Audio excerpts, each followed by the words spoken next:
দুইজন মানুষ একই পরিবেশে বড় হলো, একজন স্কুলে পড়লো আরেকজন মাদ্রাসায়, কিন্তু একজন সফল হলো আরেকজন হলো না। কেন? উত্তরটা তাদের মেধায় না, উত্তরটা তাদের মস্তিষ্কের সেটিংসে। আজকে আমরা সেই সেটিংস বদলাতে শিখব। ফিক্সড মাইন্ডসেট মানে আমি যতটুকু পারি ততটুকু পারবো। বুদ্ধি প্রতিভা জন্মের সাথে আসে, পরিবর্তন হয় না। উদাহরণ, রাহেলা ক্লাসে ম্যাথে ফেল করলো। সে ভাবলো, আমি ম্যাথে কখনোই ভালো না, এটা আমার দ্বারা হবে না। এটাই ফিক্সড মাইন্ডসেট।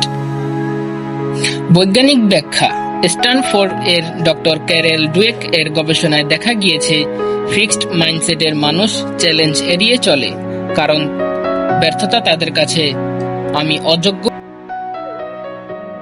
আমি এখন পারছি না, কিন্তু চেষ্টা ও অনুশীলন করলে আমি পারবো। ব্রেন একটি মাংসপেশির মতো ব্যবহার করলে শক্তিশালী হয়। মাইকেল জর্ডান হাই স্কুলে বাস্কেট টিম থেকে বাদ পড়েছিলেন, কিন্তু তিনি ভেঙে পড়েননি। প্রতিদিন অনুশীলন করেছেন, ফলাফল ইতিহাসের সেরা বাস্কেট প্লেয়ার হন তিনি।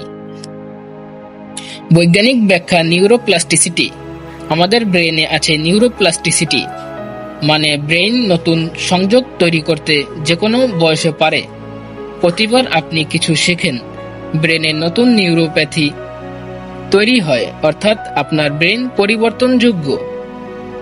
ফিক্সড মাইন্ডসেট এবং গ্রোথ মাইন্ডসেটের মানুষের দুই ধরনের কথা। যেমন ফিক্সড মাইন্ডসেটের মানুষ বলে আমি পারি না, আর গ্রোথ মাইন্ডসেটের মানুষ বলে আমি এখনো শিখব। ফিক্সড মাইন্ডসেট বলে রাগ বা হতাশা, গ্রোথ মাইন্ডসেট বলে শেখার সুযোগ। ফিক্সড মাইন্ডসেট বলে ঈর্ষা, গ্রোথ মাইন্ডসেট বলে অনুপ্রেরণা। আপনি কি কখনো বলেছেন এটা আমার দ্বারা হবে না? তাহলে আপনার ব্রেন ফিক্সড মাইন্ডসেটের কাজ করছে। কিন্তু ভালো খবর, এটা বদলানো যায়। Number 1, not yet technique. আমি পারি না এই বাক্যের সাথে শুধু এখনো যোগ করুন, আমি ইংরেজি পারি না, আমি ইংরেজি এখনো ভালো পারি না। এই একটি শব্দ ব্রেনের দরজা খুলে দেয়। প্রক্রিয়াকে প্রশংসা করুন, ফলাফলকে নয়। নিজেকে বলুন, আমি আজকে 2 ঘন্টা চেষ্টা করছি, এটা আমার জয়। ফলাফল আসবেই, কিন্তু চেষ্টাকে আগে সম্মান দিন।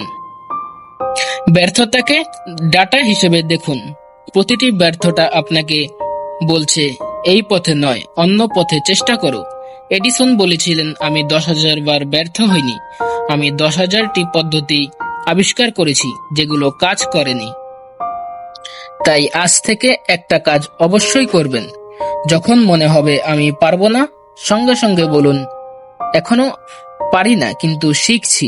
এই ছোট্ট পরিবর্তন আপনার ব্রেনকে নতুনভাবে গড়বে। ভিডিওটি ভালো লাগলে একটি লাইক অবশ্যই দিবেন, এবং এই ধরনের আরো ভিডিও পেতে চাইলে চ্যানেলটি সাবস্ক্রাইব করবেন। পরের ভিডিওতে আপনারা কোন বিষয়ে জানতে চান আমাকে কমেন্টে জানান। তো দেখা হবে পরবর্তী ভিডিওতে, ততক্ষণ ভালো থাকবেন। আল্লাহ হাফেজ।